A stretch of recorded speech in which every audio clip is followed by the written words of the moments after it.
भगवान वीर जिन मंगलमय भगवान गणधर मंगलमय मुनि तुंग कुंद गुरु मंगलमय भगवान जिन धर्म प्रवर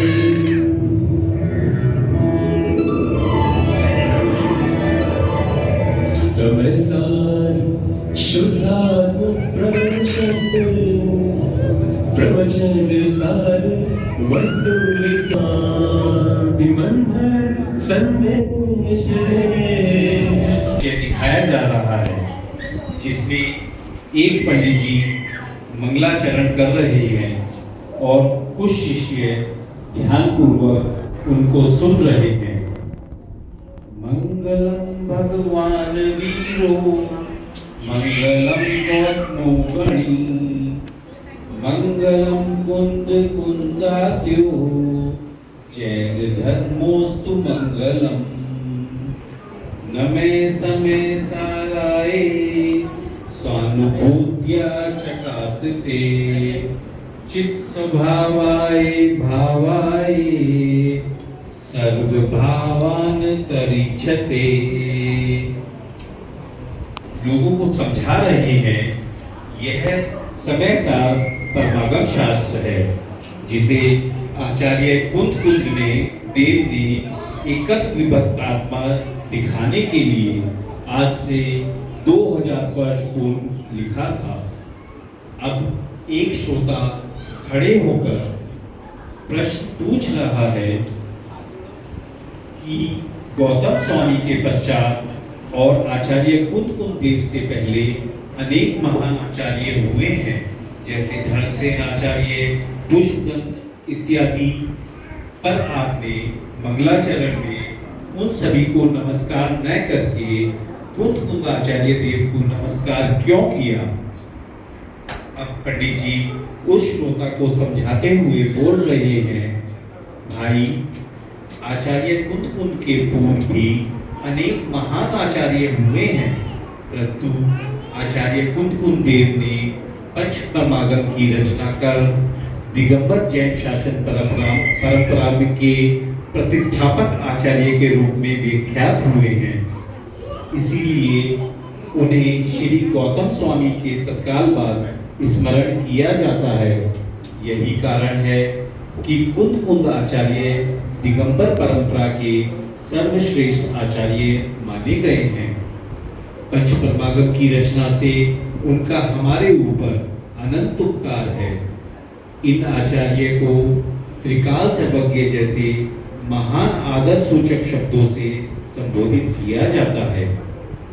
अब यहाँ दूसरा श्रोता खड़े होकर प्रश्न करता है कि आखिर उन्होंने ऐसा कौन से परिणाम किए थे जो उन्हें ऐसी गंभीर रचना करने का ज्ञान प्राप्त हुआ?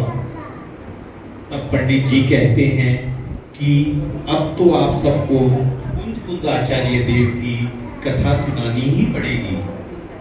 इसी बीच एक श्रोता खड़े होकर बोलता है, पंडित जी सुनाइए ना। तब पंडित जी कथा सुनाना प्रारंभ करते हैं। किया जा रहा है, जिसमें कौंडेश नामक एक ग्वाला रहता था। अब आप सभी के समक्ष एक गांव का दृश्य प्रस्तुत किया जा रहा है, जिसमें एक कौंडेश नाम का ग्वाला रहता था। चलिए अब उस गांव के दृश्य में चलते हैं। तो प्राचीन काल की बात है कौंडेश वाला अपनी गायों को जंगल में चराने के लिए ले जाया करता था। वह ग्वाला रोज इसी प्रकार किया करता था, अर्थात अपनी गायों को जंगल में ले जाकर छोड़ देता और स्वयं आनंद और उल्लास से प्रकृति का लुत्फ उठाता था। पर आज उस ग्वाले के साथ कुछ आश्चर्यजनक घटना होती है। देखिए, कौंडेश वाला कहता है, हे भगवान, हे भगवान, ये क्या हो गया कि कल तक वो जंगल कितना हरा भरा हुआ करता था, पर आज अचानक यह जंगल जलकर राख हो गया। और वह ग्वाला बहुत ज्यादा दुखी हो जाता है। अब वह ग्वाला जंगल में भटक रहा था, तब उसे उस ग्वाले को इस रेगिस्तान के समान जंगल में एक हरा भरा वृक्ष दिखाई देता है, जिसे देखकर वह ग्वाला बहुत ही आश्चर्यचकित हो जाता है और सोचने लगता है कि यह वृक्ष हरा भरा कैसे है, यह क्यों नहीं जला। तब वह ग्वाला उस वृक्ष के पास जाता है और देखता है कि उस वृक्ष के अंदर एक ग्रंथ उसको दिखाई देता है, जिसे देखकर वह ग्वाला विचार करता है कि जरूर इस ग्रंथ के अंदर बहुत महान बातें लिखी होंगी और इसी ग्रंथ के कारण शायद ये वृक्ष नहीं जला होगा। अब वह ग्वाला उस ग्रंथ को ध्यानपूर्वक देख रहा है और मन ही मन ऐसा चिंतन कर रहा है कि क्या मैं इस ग्रंथ को अपने साथ अपने घर ले चलूं। तब उसके मन कहता है कि तू तो भोला वाला अनपढ़ एक ग्वाला है, तू इसका क्या करेगा, तुझे तो इस ग्रंथ को पढ़ना भी नहीं आएगा। तब इसका अर्थ समझना तो बहुत दूर की बात है। ऐसा सोचकर वह ग्वाला बहुत ज्यादा उदास हो जाता है। तब उसकी अंतरात्मा में से एक आवाज आती है कि हे कौंडेश, तू दुखी मत हो, तू इस ग्रंथ को नहीं पढ़ सकता तो क्या हुआ, तू इस ग्रंथ को अपने साथ ले चल और जब तुझे कोई ऐसा ज्ञानी व्यक्ति दिखे जो इस ग्रंथ को पढ़ सकता है, तब तू इस ग्रंथ को उनको भेंट कर देना।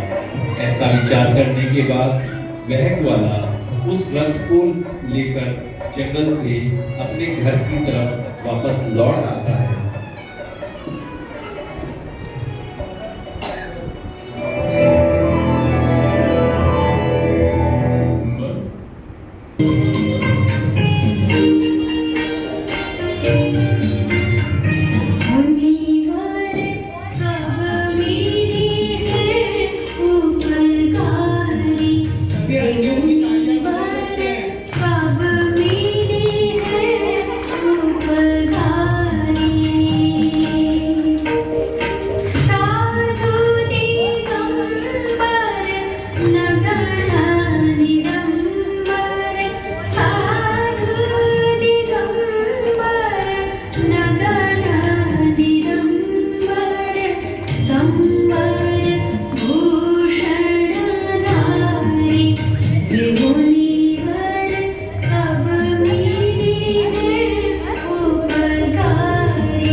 फिर एक दिन ऐसा आता है कि उस ग्वाले का पुण्य उदय जागृत होता है और उसी महान पुण्य के उदय के फलस्वरूप उनकी नगरी में एक दिगंबर मुनिराज पधारते हैं।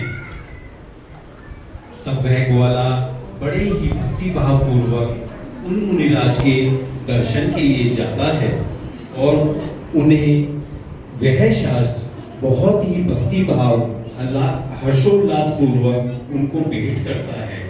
ज्ञान दान की जय हो, ज्ञान दान की जय हो।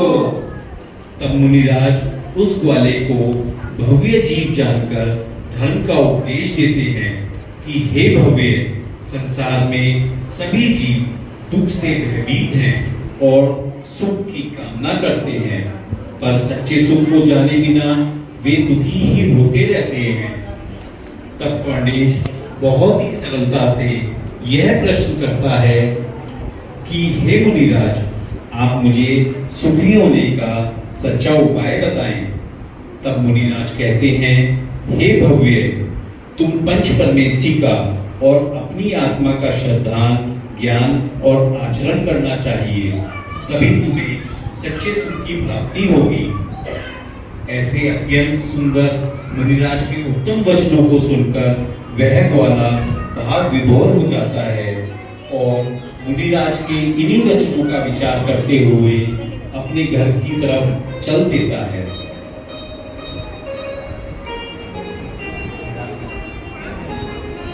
बहुत समय बीत जाता है, बहुत समय बीत जाता है और गणेश ग्वाले का जीवन यथावत चलता रहता है। परंतु एक दिन जब वह अपनी गायों को बीच तालाब में नहला रहा होता है, अचानक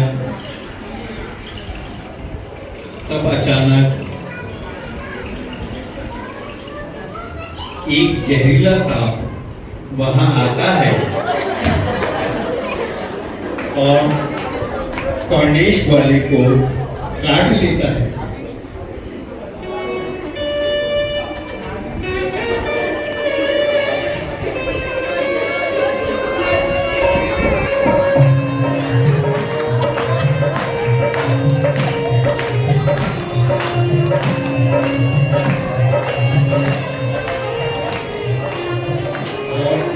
इस सांप के डसने से उस गणेश ग्वाले का मरण हो जाता है। या एक बात ध्यान देने योग्य है कि हमें अपने अच्छे और बुरे कर्मों का फल अवश्य ही मिलता है और यही बात उस ग्वाले के साथ देखने को मिली। अपने शुभ कर्मों के कारण वह ग्वाला मरकर अगले जन्म में नगर सेठ के यहाँ पुत्र रूप में जन्म लेता है।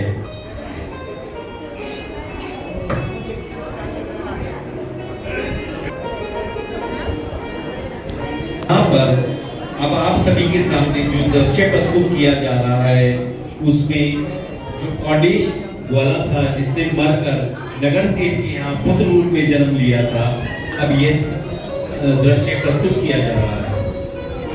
यह नगर सेठ अपने पुत्र रत्न की प्राप्ति पर उत्सव मना रहा है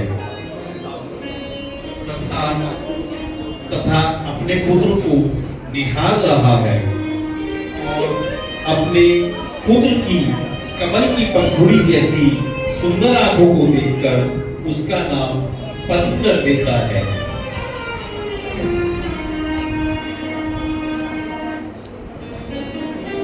बाल्यकाल से ही अध्यात्म का रसिक था और जिन धर्म में विशेष रुचि रखता था, इसीलिए तो बालकपन जब होता था तब सेठानी उसको आध्यात्म की लोरी गाकर ही सुलाती थी।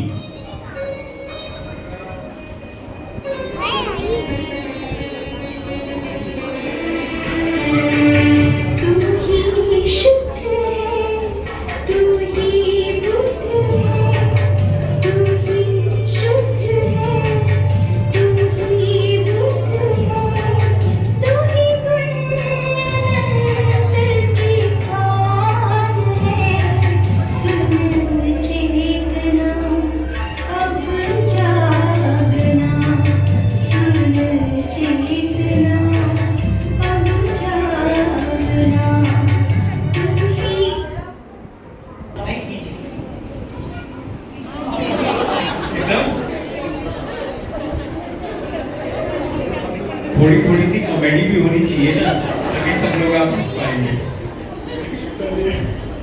पर ऐसी बात नहीं है, मैंने कैच कर लिया, बच्चे को कोई नुकसान नहीं पहुंचा। बचपन से ही यह बालकपन बहुत ही ज्ञानी था और उसकी माता ने उसे स्वाध्याय कराकर जिनवानी के अभ्यास में पारंगत कर दिया था, जिसके फलस्वरूप यह बालक छोटी उम्र से ही बहुत ज्ञानी और ध्यानी हो गया था। अब उसे संसार के विषय भोग नहीं सुहाते थे। अब तो वो प्रतिपल ज्ञानेश्वरी दीक्षा धारण करने का विचार करता रहता था।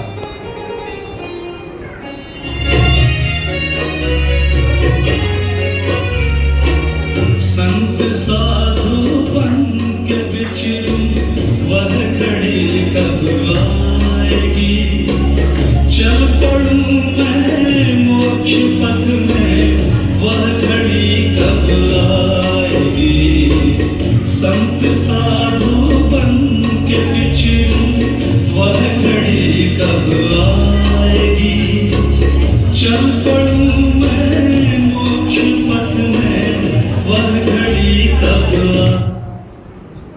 चलता रहता है, अपनी गति से समय चलता ही जाता है। अपनी गति से चलता रहता है और यह बालकपन 11 वर्ष का हो जाता है। तब कौंडकुंड देश के नगरवासियों का महान पुण्य जागृत होता है, जिसके फलस्वरूप आचार्य जिनचंद्र उस नगर में पधारते हैं। संपूर्ण नगरवासी बहुत ही हर्ष उल्लास पूर्वक आचार्य जिनचंद्र का नगर में स्वागत करते हैं। तब वह बालकपन भी आचार्य जिनचंद्र के दर्शन करने के लिए जाता है।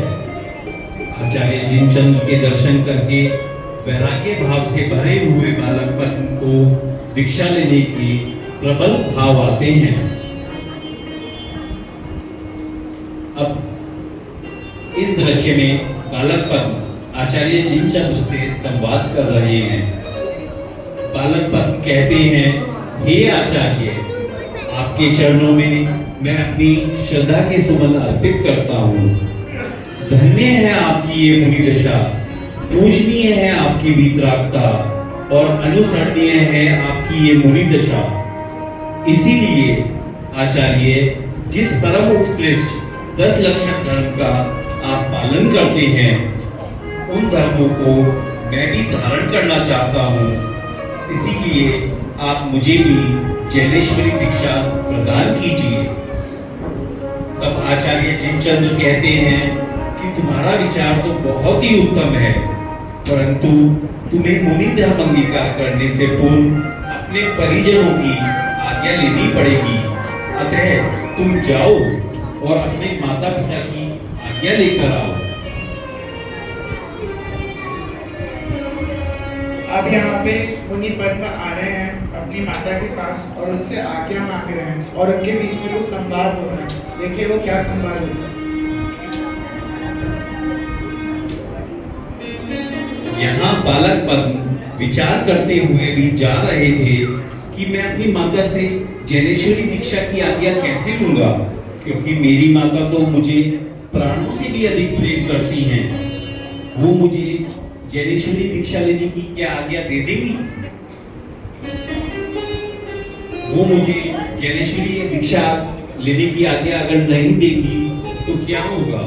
फिर पद्म के अंतर्मन से यह आवाज आती है कि आज माँ के ममत्व और मेरे वैराग्य इन दोनों की ही परीक्षा हो जाएगी और यह सिद्ध हो जाएगा कि प्रबल वैराग्य के सामने माँ की ममता भी घुटने टेक देती है। और ऐसा क्यों ना हो, क्योंकि इस तत्व ज्ञानी बालक को तत्वों का बोध कराने वाली वो माता ही तो गुरु माँ है।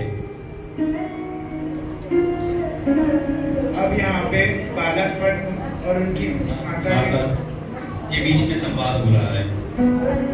बालकपन अपनी माता से दीक्षा लेने की आज्ञा की हट कर रहे हैं। बार बार कहते हैं, हे माता मुझे आज्ञा प्रदान करें।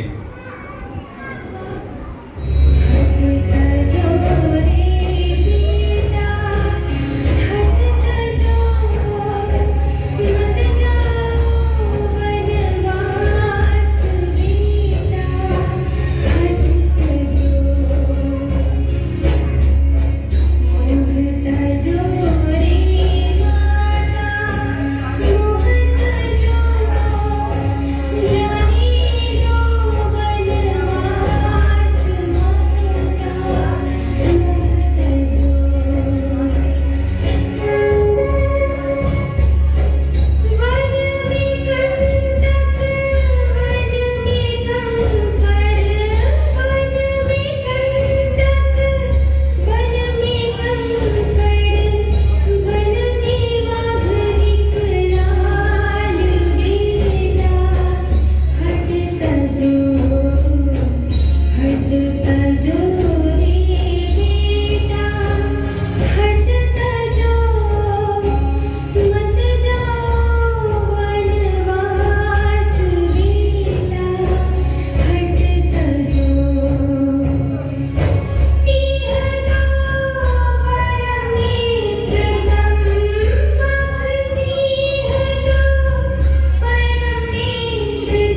के वैराग्य की जीत होती है और माता उन्हें इन वचनों के साथ विदा करती हैं, हे पद्म, तुम जाओ और ज्ञानेश्वरी दीक्षा का अंगीकार करो और जाकर ऐसा कार्य करो कि अनंत काल तक तुम्हें अन्य किसी माता की कोख से जन्म ना लेना पड़े।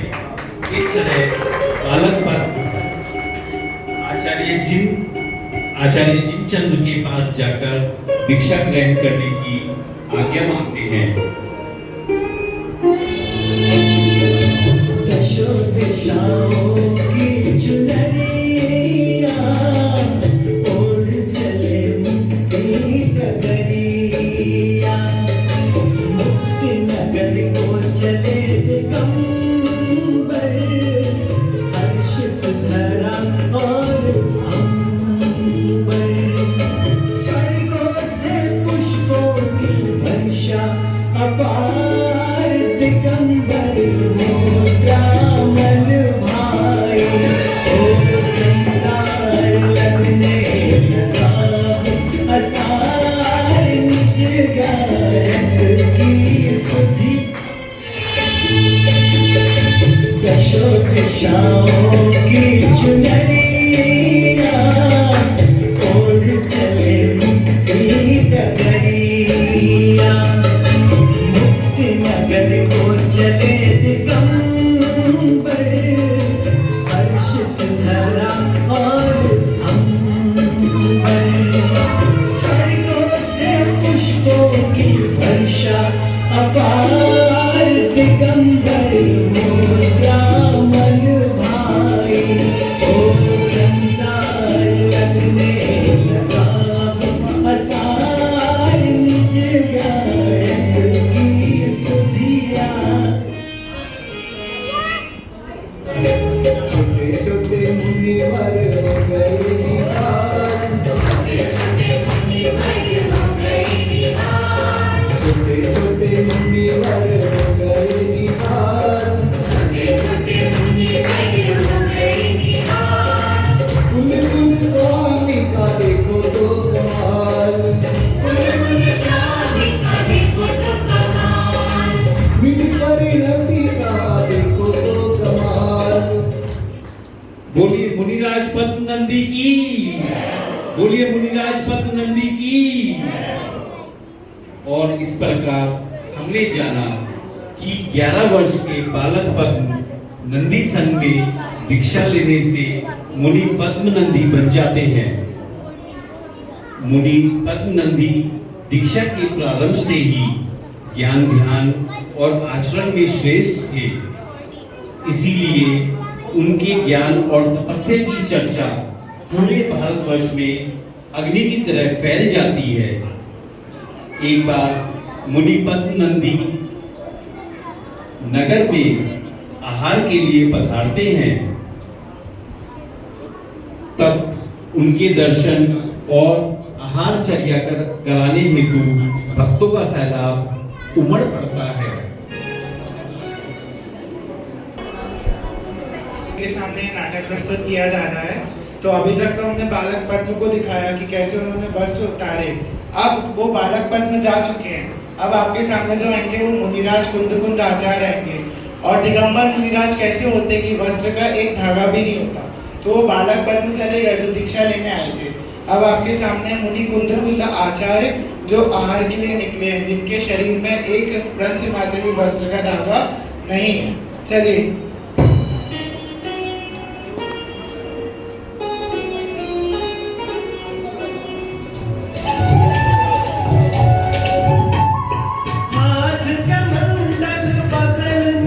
है, हाथ कमंडल बदन में पिछी है, मुनिवर पे सारी दुनिया रिझी है, मुनिवर पे सारी दुनिया रिझी है।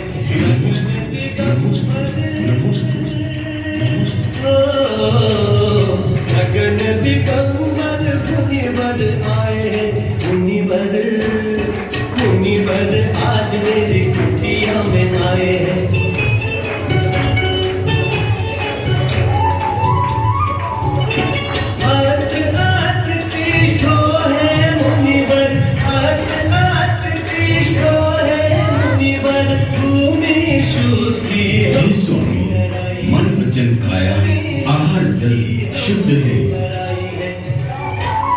कासुक जल से चरण पखारे हैं, कासुक जल से चरण पखारे हैं, चंद्रोदक भाग्य सवारे हैं, चंद्रोदक भाग्य सवारे हैं, शुद्ध भोजन। हे स्वामी, मन वचन काया आहार जल शुद्ध है। आंकड़ी छोड़कर आहार ग्रहण कीजिए। मुनिवर आज मेरी कुटिया में आए हैं, मुनिवर आज मेरी कुटिया में आए हैं। बोलिए आहार दान की जय हो, जय हो, जय हो। समय निरंतर अपनी गति से बढ़ता जाता है और मुनि पद्मनंदी अब 33 वर्ष के हो चुके थे। तब उनके बढ़ते हुए सम्यक दर्शन, ज्ञान और चारित्र को देखकर आचार्य जिनचंद ने नंदी संघ का भार उन्हें सौंप दिया और इस प्रकार पद्मनंदी मुनिराज पद्मनंदी आचार्य बन जाते हैं। यही पद्मनंदी आचार्य क्योंकि कौंटकुंड देश के थे, इसलिए लोग उन्हें कौंटकुंड आचार्य के नाम से बुलाने लगे, जो कालांतर में कुंद आचार्य के नाम से प्रसिद्ध हो गए। कुंद आचार्य निरंतर ज्ञान ध्यान में ही लीन रहते थे, इसीलिए आत्मा की विशेष विशुद्धि के फलस्वरूप उन्हें अनेक रिद्धियों की प्राप्ति हो गई और उनमें से एक रिद्धि थी चारण रिद्धि, जिसके फलस्वरूप वह जमीन से 4 अंगुल ऊपर आकाश में गमन कर सकते थे। एक समय की बात है, विदेह क्षेत्र में स्थित सिमंदर स्वामी के समोशरण में ऐसमय ही दिव्य ध्वनि खिल जाती है।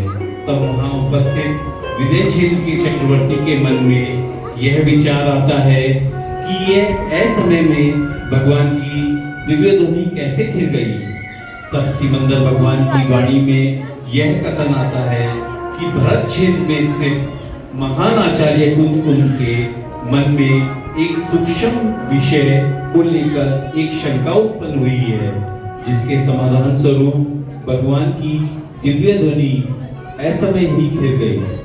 तब उसी समोशरण में विराजमान 2 मुनिराजों के मन में यह विकल्प आता है कि ऐसे महान तपस्वी आचार्य के हमें अवश्य ही दर्शन करने चाहिए, जिनके निमित्त से ऐसमय ही भगवान की दिव्य ध्वनि खिल गई। और ऐसा विचार पूर्वक वे दोनों मुनिराज भरत क्षेत्र के लिए विहार कर देते हैं और भरत क्षेत्र पहुंचकर आचार्य कुंद देव से के दर्शन कर उन्हें अपने साथ विदेह क्षेत्र के लिए चलने का आग्रह करते हैं। तब कुंद आचार्य उन्हें सहज स्वीकृति प्रदान कर विदेह क्षेत्र के लिए गमन करते हैं और वहां पहुंचकर समोशरण में विराजमान सिमंदर भगवान के दर्शन करते हैं। क्योंकि विदेह क्षेत्र के जीवों की ऊंचाई बहुत अधिक होती है, इसलिए कुंद आचार्य देव उन सभी के सामने इलायची जितने छोटे दिखाई पड़ते हैं। तब विदेह क्षेत्र के लोग सिमंदर भगवान से यह प्रश्न करते हैं कि यह इलायची जैसे छोटे आचार्य कौन है। तब भगवान की दिव्य ध्वनि में यह आता है कि अपनी शंका का समाधान पाने के लिए कुंद आचार्य भरत क्षेत्र से आए हैं और सिमंदर भगवान के ऐसे वचन सुनकर लोग हर्षोल्लास पूर्वक उनका जयकार करते हैं और उनके छोटे से स्वरूप के कारण उन्हें एलाचार्य के नाम से संबोधित करते हैं। कुंद आचार्य 7 दिन तक निरंतर सिमंदर स्वामी की दिव्य ध्वनि का रसास्वादन करते हैं और 8वें दिन भरत क्षेत्र के लिए गमन करते हैं। तब रास्ते में उनकी मयूर पंख की पीछी गिर जाती है और ठीक उसी समय एक गिद्ध पक्षी अपने पंखों को छोड़ देता है, जिसे कुंद आचार्य देव पकड़ लेते हैं और गिद्ध के पंखों की पीछी बना लेते हैं। इसी कारण उनका नाम गिद्ध पिछाचार्य के नाम से प्रसिद्ध हो जाता है। अब भरत क्षेत्र पहुंचकर कुंद आचार्य 84 पहाड़ों की रचना करते हैं तथा अध्यात्म को सुदृढ़ तरीके से बताने के कारण वे अध्यात्म के प्रतिष्ठापक आचार्य के रूप से जाने जाते हैं। समय का सार ही समय सार है जो आत्मानुभूति है।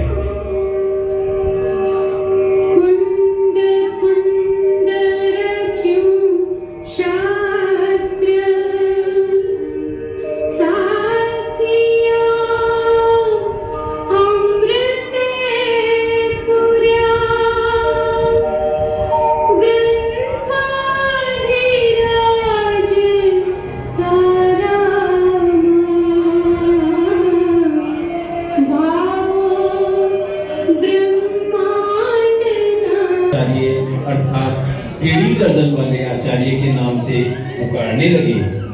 इस प्रकार कुंद आचार्य अपनी आयु के 95 वर्ष पूर्ण करके समाधि मरण पूर्वक स्वर्ग में प्रस्थान करते हैं।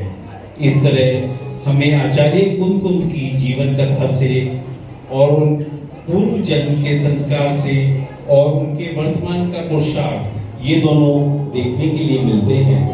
अतः मैं आप सभी के लिए ये भावना भाऊंगा कि आप सभी भी कुंद आचार्य देव जैसे महान कार्य करें और सम्यक दर्शन ज्ञान पूर्वक सम्यक चारित्र को अंगीकार कर मोक्ष लक्ष्मी का वर्ण करें। इसी मंगल भावना के साथ मैं अपना ये कथावाचक रूपी कार्यक्रम पूर्ण करता हूँ।